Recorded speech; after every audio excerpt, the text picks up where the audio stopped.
gentlemen, Shogun here, and a couple of days ago, news broke that 5 inmates from a Missouri prison had escaped.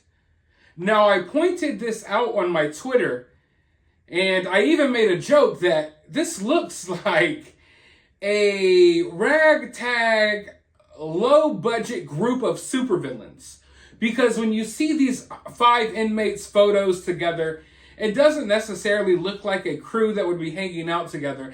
It looks like a really interesting cast of characters. Let's just say that.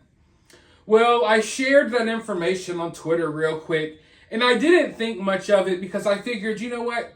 These guys will be caught by the morning.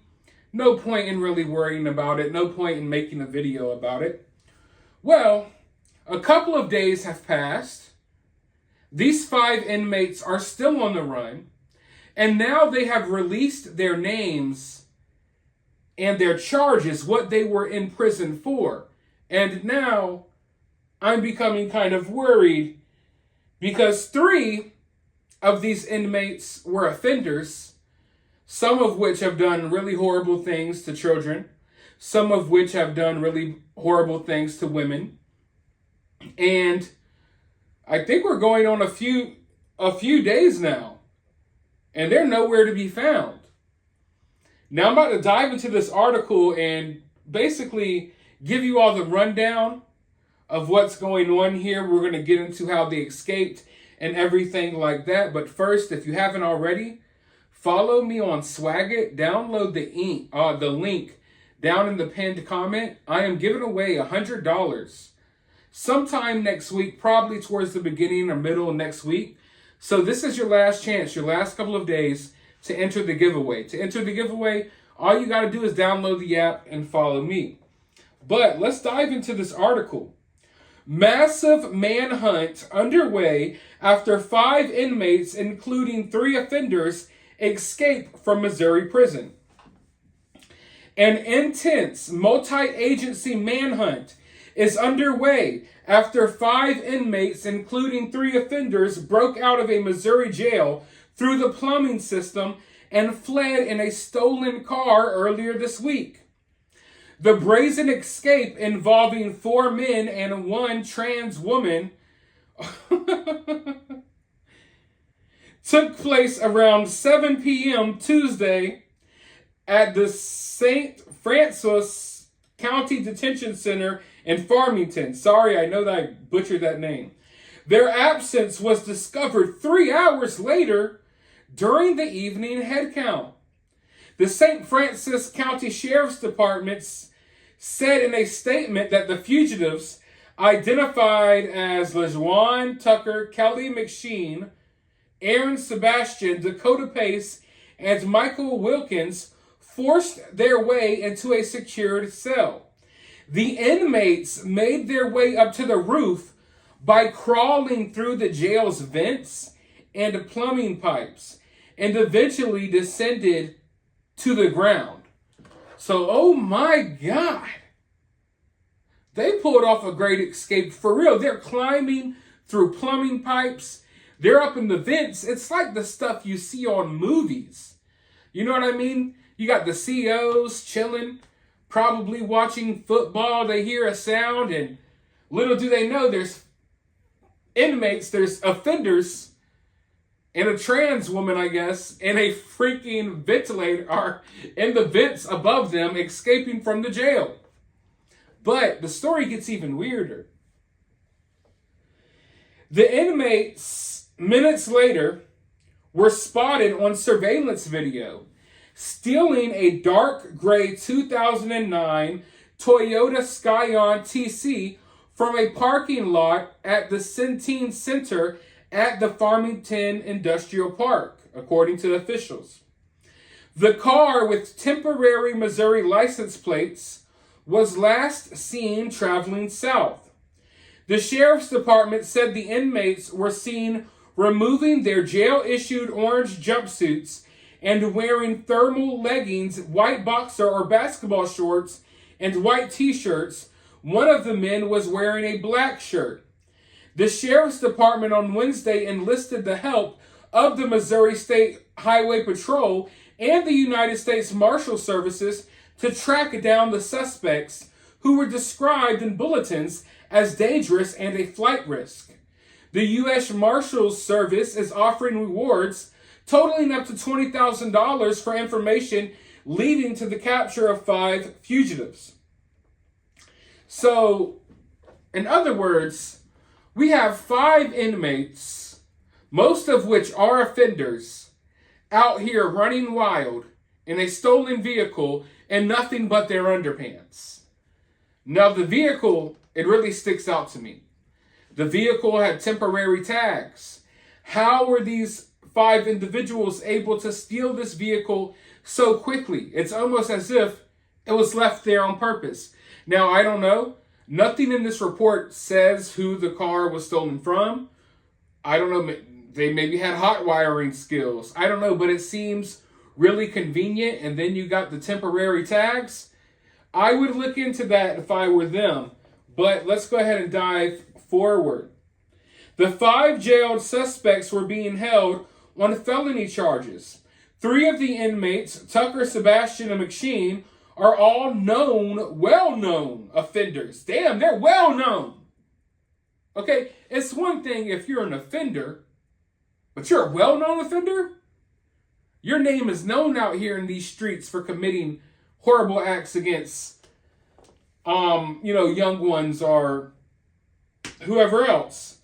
Tucker, 37 of Farmington, was being held on assault and sodomy charges. Gosh, I can't even say these words on YouTube.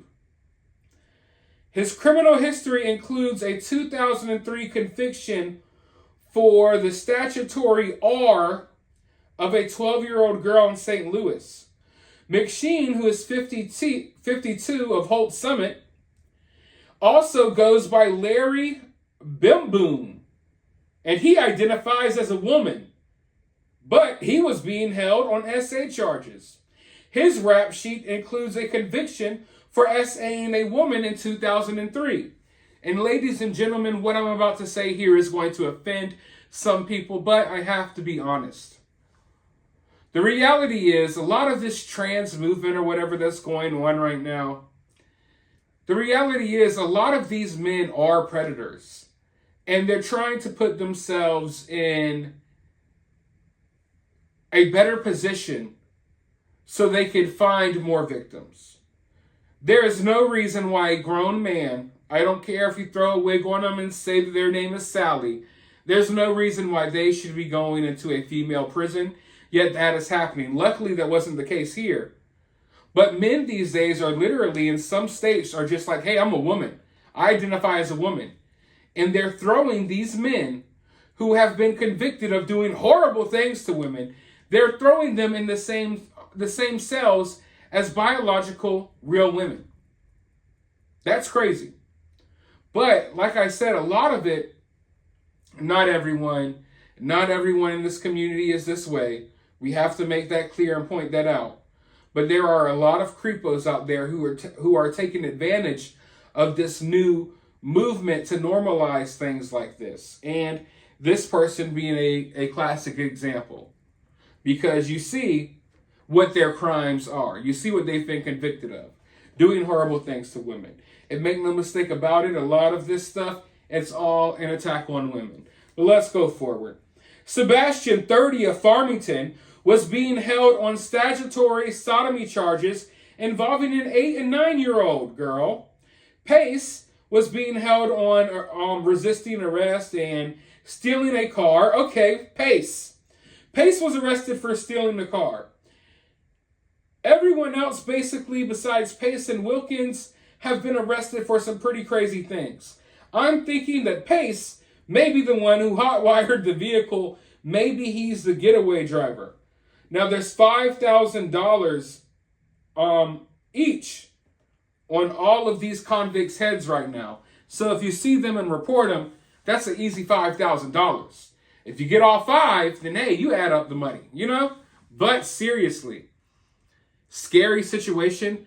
I'm hoping that nothing more comes of this. I'm hoping they find him and it's over with. But Oftentimes we see, escaped convicts and things like that. And, it's always scary, I guess. But, if someone has some type of like drug charges or tax evasion, I don't know, just random things like that. And, they break out of prison. It's like, okay, cool. Like, I'm just not as worried about it. You know what I mean? But here we have some complete monsters, some complete and utter monsters are now out there roaming around. Lord knows where they are. It's been days. It has been days. And I'm afraid that they're capable. We don't even have to ask the question. We already know they're capable of doing some horrible things.